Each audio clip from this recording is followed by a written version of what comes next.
ഹിന്ദു പുരാണത്തിൽ നാഗങ്ങൾക്ക് പ്രത്യേക സ്ഥാനമാണുള്ളത്.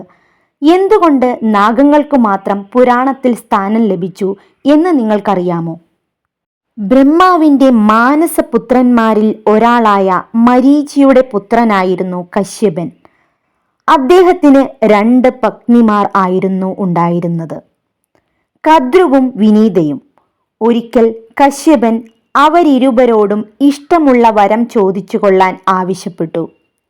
തുടർന്ന് തനിക്ക് 1000 നാഗങ്ങൾ പുത്രന്മാരായി വേണമെന്ന് കദ്രുവും, കദ്രുവിൻ്റെ പുത്രന്മാരെക്കാൾ ശക്തരായ 2 പുത്രന്മാർ വേണമെന്ന് വിനീതയും ആവശ്യപ്പെട്ടു. ഇതിനെ തുടർന്ന് കദ്രുവിന് 1000 നാഗങ്ങളെ മക്കളായി ലഭിച്ചു.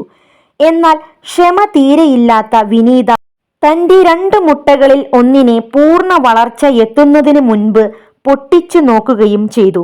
വളർച്ച പൂർത്തിയാകുന്നതിന് മുൻപ് പുറത്തു വന്ന അരുണൻ വിനീതയെ ശപിച്ചു. എന്നാൽ ഇനിയുള്ള മുട്ടയിൽ നിന്നും പുറത്തു വരുന്ന മകൻ അമ്മയ്ക്ക് ശാപമോക്ഷം നൽകും എന്നും പറഞ്ഞ് യമലോകത്തിലേക്ക് പോയി.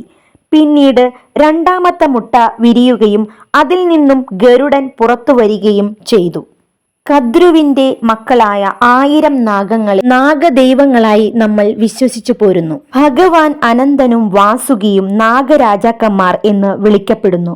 സർപ്പദൈവങ്ങളോട് പ്രാർത്ഥിക്കുമ്പോൾ നിധി സ്വയം പ്രത്യക്ഷപ്പെടുന്നു. കുട്ടികളില്ലാത്ത ദമ്പതികൾ പലപ്പോഴും സർപ്പദൈവങ്ങൾക്ക് സന്താനഭാഗ്യം ലഭിക്കുന്നതിനായി ഉരുളി കമഴ്ത്ത് അനുഷ്ഠിക്കുന്നു. നാഗദൈവങ്ങൾ ഭൂമിയുടെ ദൈവങ്ങളാണ്. നല്ല വിളവെടുപ്പിനും മഴയ്ക്കും വേണ്ടി കർഷകർ പ്രാർത്ഥിക്കുകയും പൂജകൾ നടത്തുകയും ചെയ്യുന്നു. ഓം സർപ്പരാജായ വിദ്മഹേ പദ്മഹസ്തായ ധീമഹി തന്യോ വാസുകി പ്രചോദയാത്.